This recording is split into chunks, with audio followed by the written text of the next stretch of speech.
Two great mysteries dominate our lives, love and money. What is love is a question that has been endlessly explored in stories, songs, books, movies, and television. But the same cannot be said about the question, what is money? It's not surprising that monetary theory hasn't inspired any blockbuster movies, but it was not even mentioned at the schools most of us attended. For most of us, the question, where does money come from, brings to mind a picture of the mint printing bills and stamping coins. Money, most of us believe, is created by the government. It's true, but only to a point. Those metal and paper symbols of value we usually think of as money are indeed produced by an agency of the federal government called the mint. But the vast majority of money is not created by the mint. It is created in huge amounts every day by private corporations known as banks. Most of us believe that banks lend out money that has been entrusted to them by depositors. Easy to picture, but not the truth. In fact, banks create the money they loan, not from the bank's own earnings, not from the money deposited, but directly from the borrower's promise to repay. The borrower's signature on the loan papers is an obligation to pay the bank the amount of the loan plus interest, or lose the house, the car, whatever asset was pledged as collateral. That's a big commitment from the borrower. What does the same signature require of the bank? The bank gets to conjure into existence the amount of the loan and just write it into the borrower's account. Sound far-fetched? Surely that can't be true. But it is.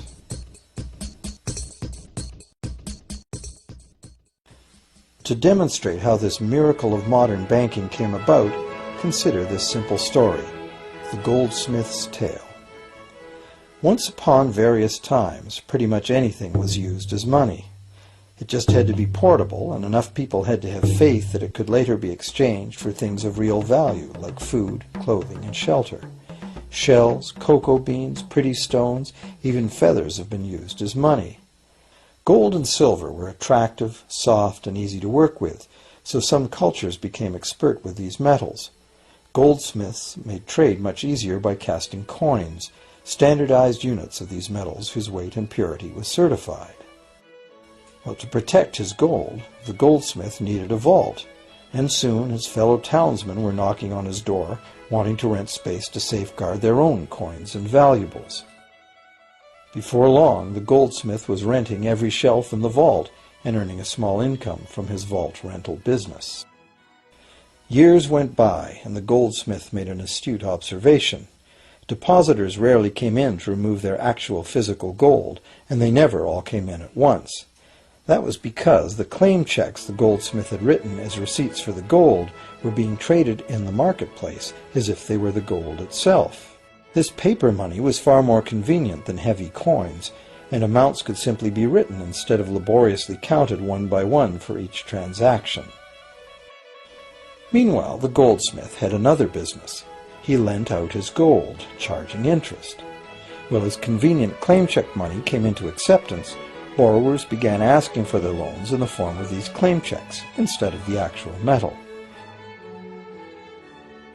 As industry expanded, more and more people asked the goldsmith for loans. This gave the goldsmith an even better idea. He knew that very few of his depositors ever removed their actual gold, so the goldsmith figured he could easily get away with lending out claim checks against his depositors' gold, in addition to his own. As long as the loans were repaid, his depositors would be none the wiser and no worse off, and the goldsmith, now more banker than artisan, would make a far greater profit than he could by lending only his own gold.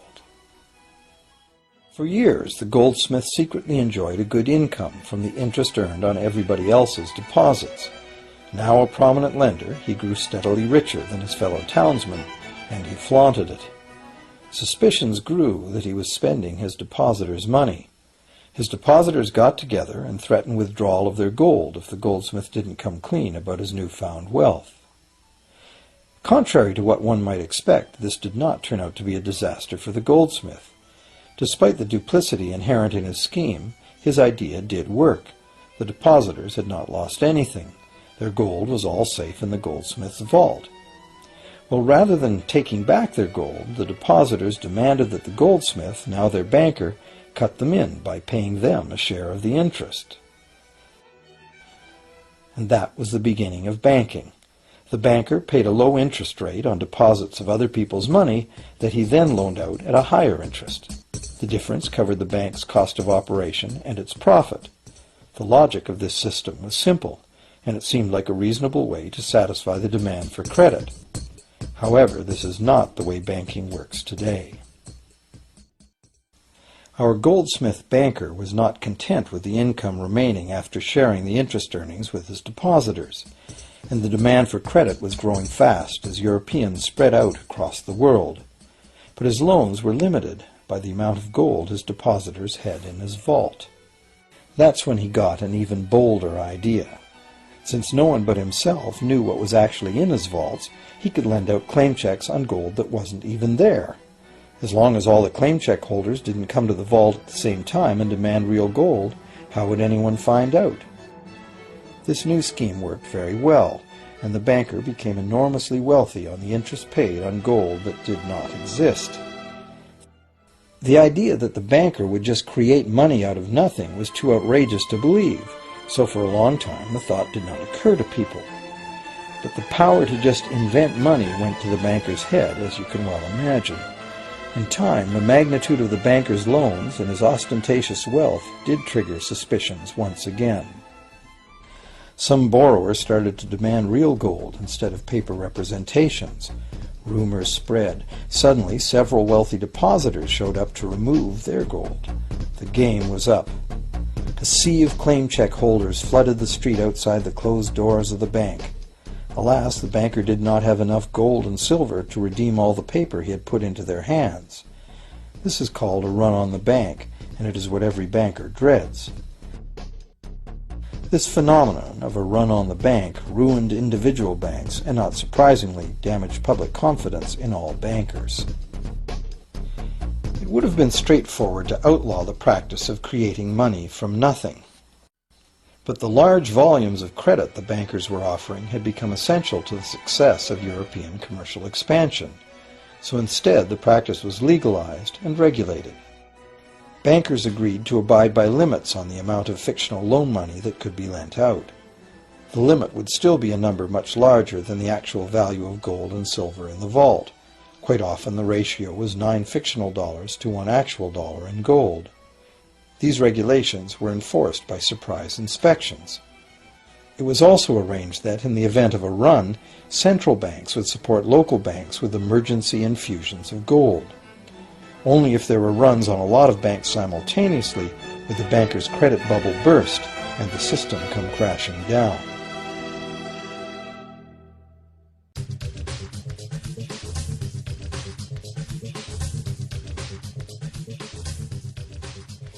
Over the years, the fractional reserve system and its integrated network of banks backed by a central bank has become the dominant money system of the world. At the same time, the fraction of gold backing the debt money has steadily shrunk to nothing. The basic nature of money has changed. In the past, a paper dollar was actually a receipt that could be redeemed for a fixed weight of gold or silver. In the present, a paper or digital dollar can only be redeemed for another paper or digital dollar. In the past, privately created bank credit existed only in the form of private banknotes, which people had the choice to refuse, just as we have the choice to refuse someone's private check today. In the present, privately created bank credit is legally convertible to government-issued fiat currency, the dollars, loonies, and pounds we habitually think of as money. Fiat currency is money created by government fiat or decree, and legal tender laws declare that citizens must accept this fiat money as payment for debt, or else the courts will not enforce the obligation. So now the question is, if governments and banks can both just create money, then how much money exists? In the past, the total amount of money in existence was limited to the actual physical quantities of whatever commodity was in use as money.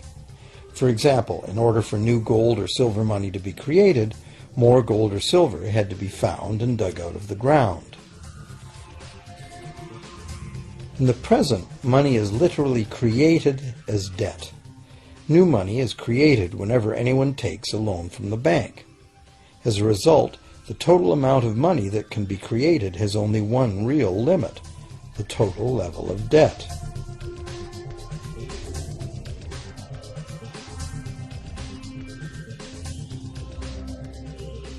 Governments place an additional statutory limit on the creation of new money by enforcing rules known as fractional reserve requirements.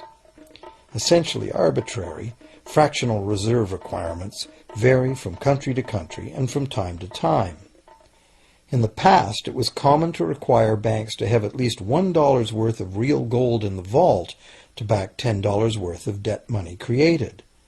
Today, reserve requirement ratios no longer apply to the ratio of new money to gold on deposit, but merely to the ratio of new debt money to existing debt money on deposit in the bank. Today, a bank's reserves consist of two things: the amount of government-issued cash or equivalent that the bank has deposited with the central bank, plus the amount of already existing debt money the bank has on deposit. To illustrate this in a simple way, let's imagine that a new bank has just started up and has no depositors yet. However, the bank's investors have made a reserve deposit of $1,111.12 of existing cash money at the central bank. The required reserve ratio is 9-to-1. Step 1. The door is open and the new bank welcomes its first loan customer. He needs $10,000 to buy a car. At the 9-to-1 reserve ratio, the new bank's reserve at the central bank, also known as high-powered money, allows it to legally conjure into existence 9 times that amount, or $10,000, on the basis of the borrower's pledge of debt. This $10,000 is not taken from anywhere. It's brand new money simply typed into the borrower's account as bank credit.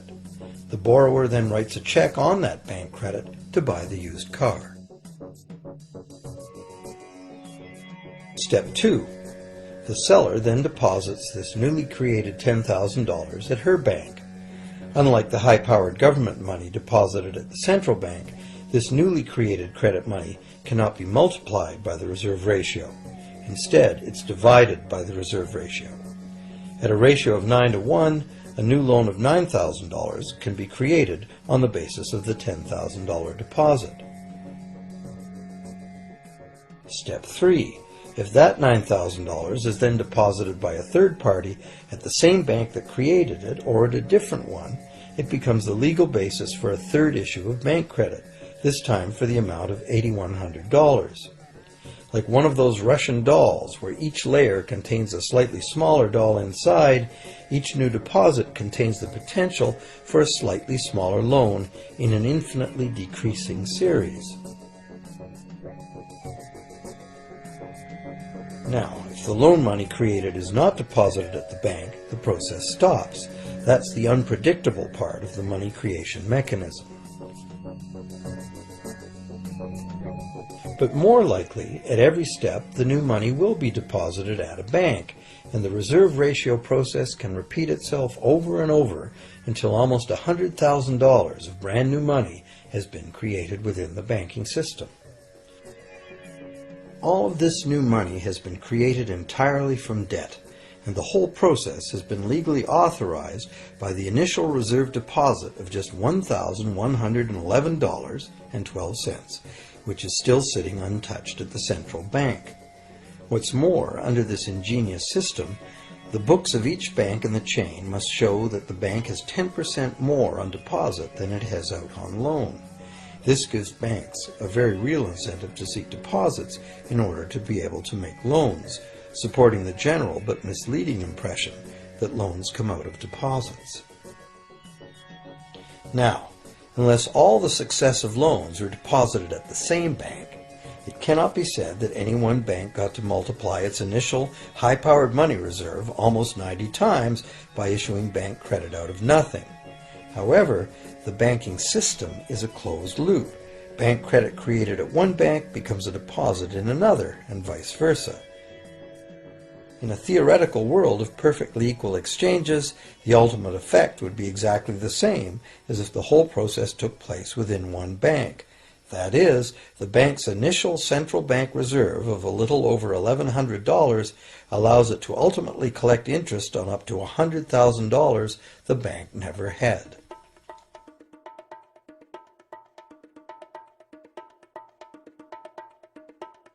If that sounds ridiculous, try this. In recent decades, as a result of steady lobbying by the banks, the requirements to make a reserve deposit at the nation's central bank have all but disappeared in some countries, and actual reserve ratios can be much higher than 9-to-1. For some types of accounts, 20-to-1 and 30-to-1 ratios are common. And even more recently, by using loan fees to raise the required reserve from the borrower, banks have now found a way to circumvent reserve requirement limitations entirely. So, while the rules are complex, the common sense reality is actually quite simple. Banks can create as much money as we can borrow.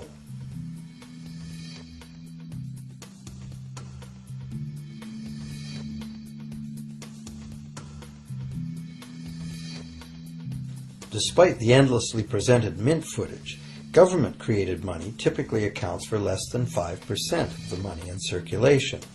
More than 95% of all money in existence today was created by someone signing a pledge of indebtedness to a bank.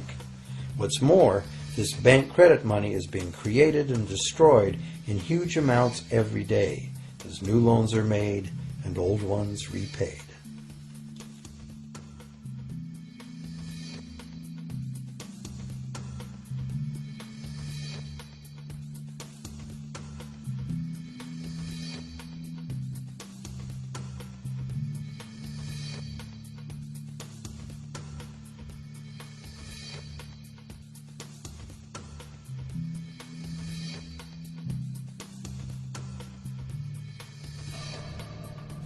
Banks can only practice this money system with the active cooperation of government.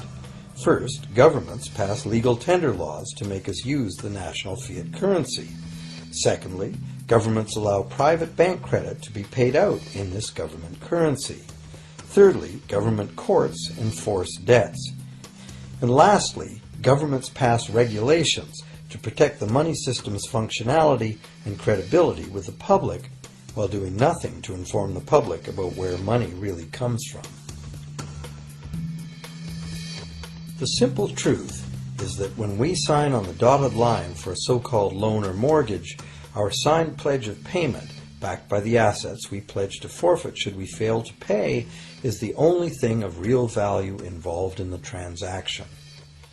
To anyone who believes we will honor our pledge, that loan agreement or mortgage is now a portable, exchangeable, and saleable piece of paper. It's an IOU. It represents value and is therefore a form of money. This money the borrower exchanges for the bank's so-called loan. Now, a loan in the real world means that the lender must have something to lend. If you need a hammer, my loaning you a promise to provide a hammer I don't have won't be of much help.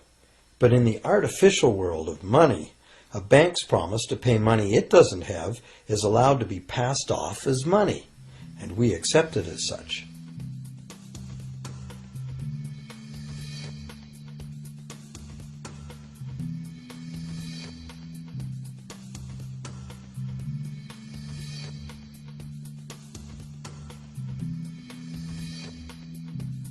Once the borrower signs the pledge of debt, the bank then balances the transaction by creating, with a few keystrokes on a computer, a matching debt of the bank to the borrower.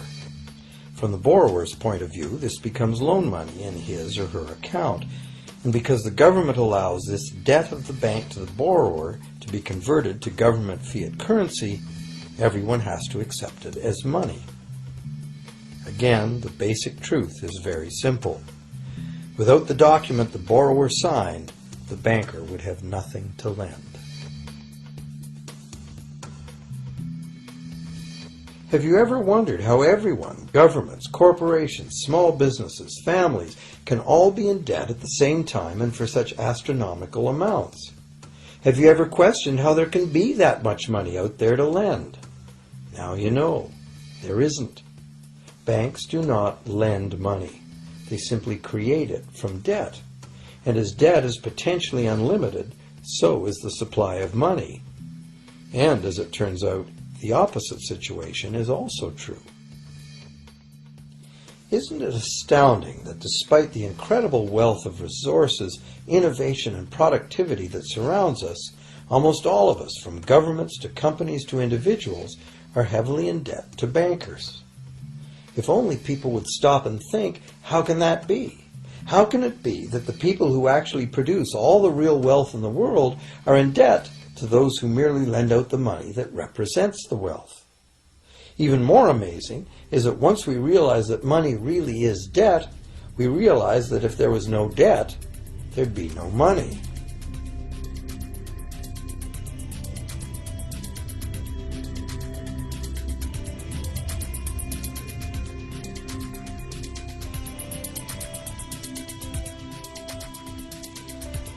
If this is news to you, you are not alone. Most people imagine that if all debts were paid off, the state of the economy would improve. It's certainly true on an individual level. Just as we have more money to spend when our loan payments are finished, we think that if everyone were out of debt, there would be more money to spend in general.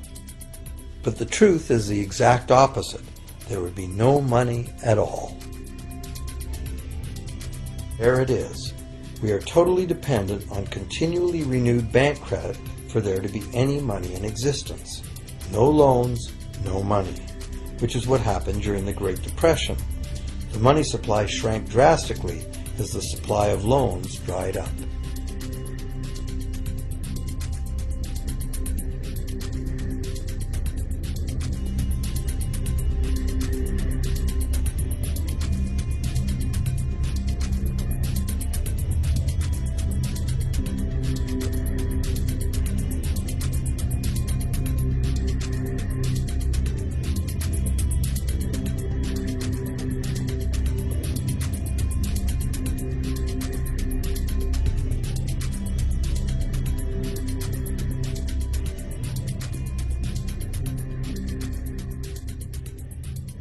And that's not all. Banks create only the amount of the principal. They don't create the money to pay the interest. Where is that supposed to come from? The only place borrowers can go to obtain the money to pay interest is the general economy's overall money supply. But almost all that overall money supply has been created exactly the same way, as bank credit that has to be paid back with more than was created. So everywhere there are other borrowers in the same situation, frantically trying to obtain the money they need to pay back both principal and interest from a total money pool which contains only principal. It is clearly impossible for everyone to pay back the principal plus interest because the interest money doesn't exist. This can even be expressed by a simple mathematical formula. The big problem here is that for long-term loans, such as mortgages and government debt, the total interest far exceeds the principal. So unless a lot of extra money is created to pay the interest, it means a very high proportion of foreclosures and a non-functioning economy. To maintain a functional society, the rate of foreclosure needs to be low.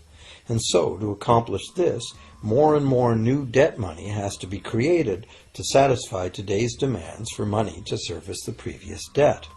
But of course, this just makes the total debt bigger, and that means more interest must ultimately be paid, resulting in an ever-escalating and inescapable spiral of mounting indebtedness.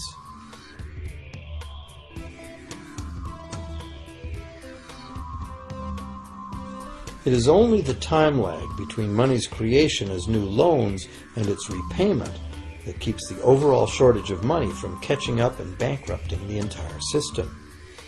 However, as the bank's insatiable credit monster gets bigger and bigger, the need to create more and more debt money to feed it becomes increasingly urgent. Why are interest rates so low? Why do we get unsolicited credit cards in the mail? Why is the U.S. government spending faster than ever? Could it be to stave off collapse of the entire monetary system? A rational person has to ask, can this really go on forever? Isn't a collapse inevitable?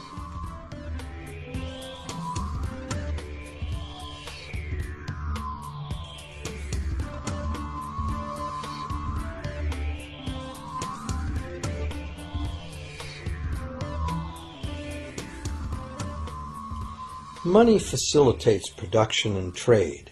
As the money supply increases, money just becomes increasingly worthless unless the volume of production and trade in the real world grows by the same amount. Add to this the realization that when we hear that the economy is growing at 3% per year, it sounds like a constant rate, but it's not. This year's 3% represents more real goods and services than last year's 3% because it's 3% of the new total. Instead of a straight line, as is naturally visualized from the words, it is really an exponential curve getting steeper and steeper. The problem, of course, is that perpetual growth of the real economy requires perpetually escalating use of real-world resources and energy. More and more stuff has to go from natural resource to garbage every year, forever, just to keep this system from collapsing.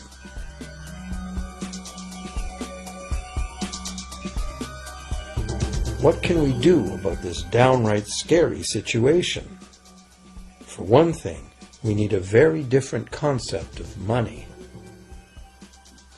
It's time more people ask themselves and their governments 4 simple questions. Around the world, governments borrow money at interest from private banks. Government debt is a major component of total debt, and servicing that debt takes a big chunk of our taxes. Now we know that banks simply create the money they lend, and that governments have given them permission to do this. So the first question is, why do governments choose to borrow money from private banks at interest when government could create all the interest-free money it needs itself? And the second big question is, why create money as debt at all? Why not create money that circulates permanently and doesn't have to be perpetually reborrowed at interest in order to exist? The third question, how can a money system that can only function with perpetually accelerating growth be used to build a sustainable economy? Isn't it logical that perpetually accelerating growth and sustainability are incompatible? And finally, what is it about our current system that makes it totally dependent on perpetual growth? What needs to be changed to allow the creation of a sustainable economy?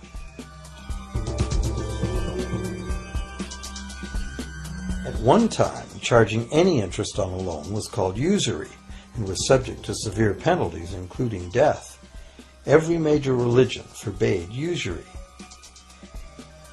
Most of the arguments made against the practice were moral. It was held that money's only legitimate purpose was to facilitate the exchange of real goods and services. Any form of making money from simply having money was regarded as the act of a parasite or of a thief. However, as the credit needs of commerce increased, the moral arguments eventually gave way to the argument that lending involves risk and loss of opportunity to the lender, and therefore attempting to make a profit from lending is justified. Today, these notions seem quaint. Today, the idea of making money from money is held as an ideal to strive for. Why work when you can get your money to work for you? However, in trying to envision a sustainable future, it's very clear that the charging of interest is both a moral and a practical problem. Imagine a society and economy that can endure for centuries because, instead of plundering its capital stores of energy, it restricts itself to present-day income. No more wood is harvested than grows in the same period. All energy is renewable, solar, gravitational, geothermal, magnetic, and whatever else we discover. This society lives within the limits of its non-renewable resources by reusing and recycling everything, and the population just replaces itself. Such a society could never function using a money system utterly dependent on perpetually accelerating growth. A stable economy would need a money supply at least capable of remaining stable without collapsing. Let's say the total volume of this stable money supply is represented by this big circle. Let's also imagine that moneylenders must actually have existing money to lend. If some people within this money supply begin systematically lending money at interest, their share of the money supply will grow. If they continually re-loan at interest all the money that gets paid back, what's the inevitable result? Whether it's gold, fiat, or debt money doesn't matter. The moneylenders will end up with all the money. And after the foreclosures and bankruptcies are all filed, they'll get all the real property too. Only if the proceeds of lending at interest were evenly distributed among the population would this central problem be solved. Heavy taxation of bank profits might accomplish this goal, but then why would banks want to be in business? If we were ever able to free ourselves of the current situation, we could imagine banking run as a non-profit service to society, dispersing its interest earnings as a universal citizen dividend, or lending without charging interest at all.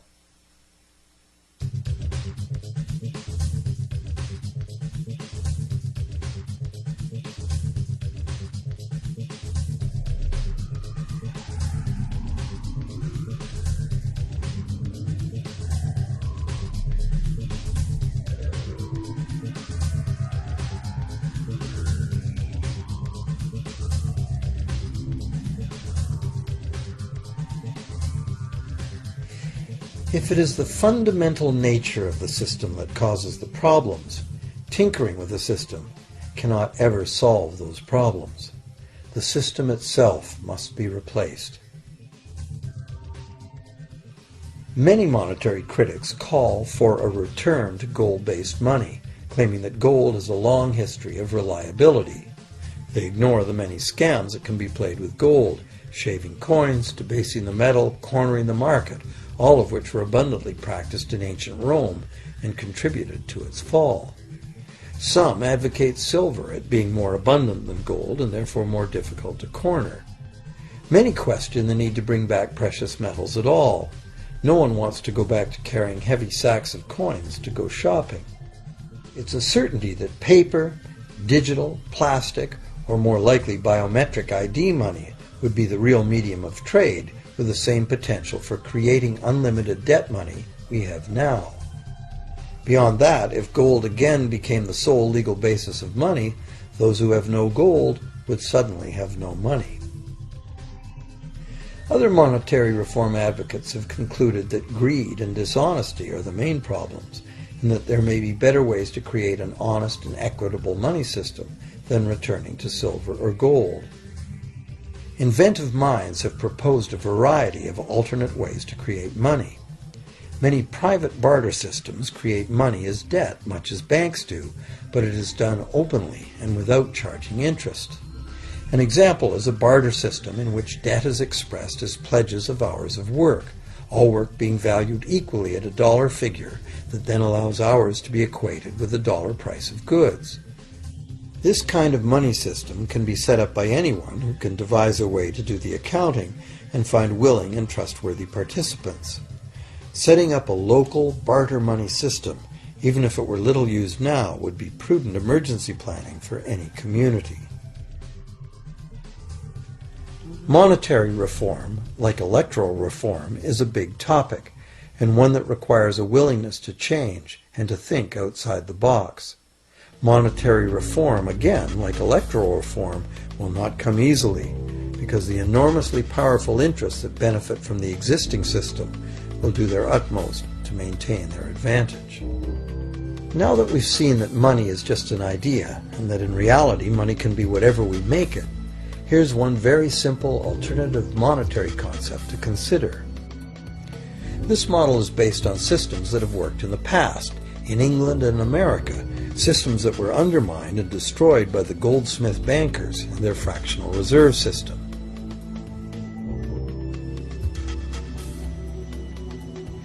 create an economy based on permanent interest-free money, money could simply be created and spent into the economy by the government, preferably on long-lasting infrastructure that facilitates the economy, such as roads, railroads, bridges, harbors, and public markets.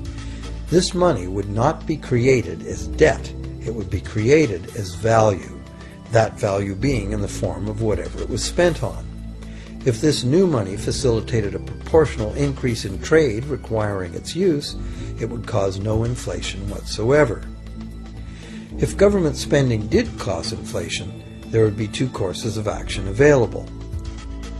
Inflation is equivalent in effect to a flat tax on money. Whether the money goes down in value 20% or the government takes 20% of our money away from us, the effect on our buying power is the same. Viewed this way, inflation in place of taxation might be politically acceptable if well spent and kept within limits.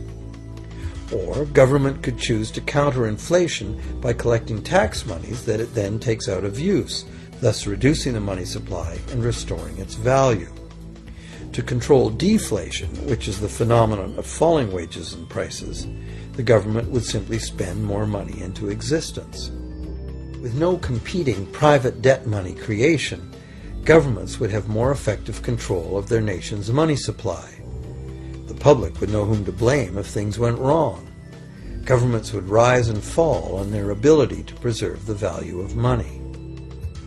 Government would operate primarily on taxes, as it does now, but tax money would go much, much further, as none of it would be required to pay interest to private bankers.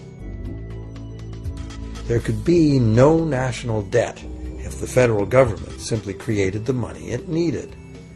Our perpetual collective servitude to the banks through interest payments on government debt would be impossible.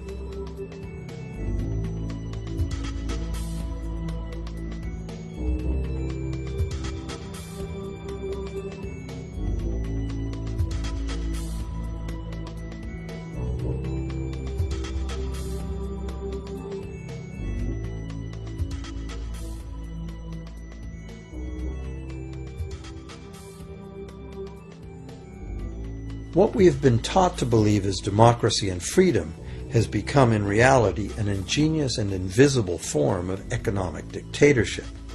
As long as our entire society remains utterly dependent on bank credit for its supply of money, bankers will be in the position to make the decisions on who gets the money they need and who doesn't.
Few people are aware today that the history of the United States since the Revolution in 1776 has been, in large part, the story of an epic struggle to get free and stay free of control by the European international banks. This struggle was finally lost in 1913 when President Woodrow Wilson signed into effect the Federal Reserve Act, putting the international banking cartel in charge of creating America's money.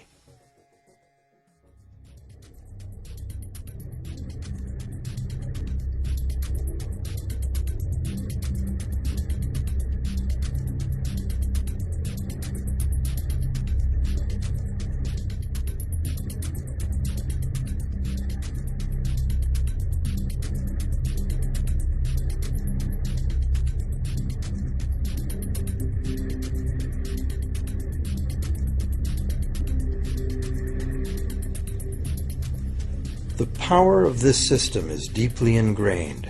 So is the educational and media silence on the subject.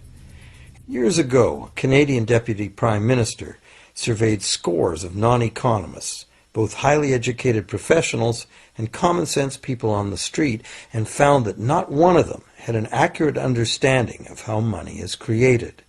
In fact, it's probably safe to say that most people, including the frontline employees of banks, have never given the matter a moment's thought. Have you?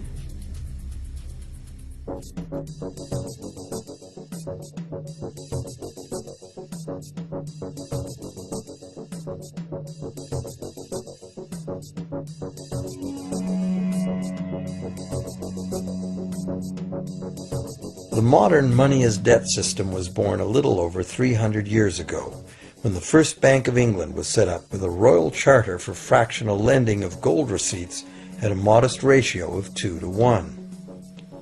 That modest ratio was just the proverbial foot in the door. The system is now worldwide, creates virtually unlimited amounts of money out of thin air, and has almost everyone on the planet chained to a perpetually growing debt that can never be paid off.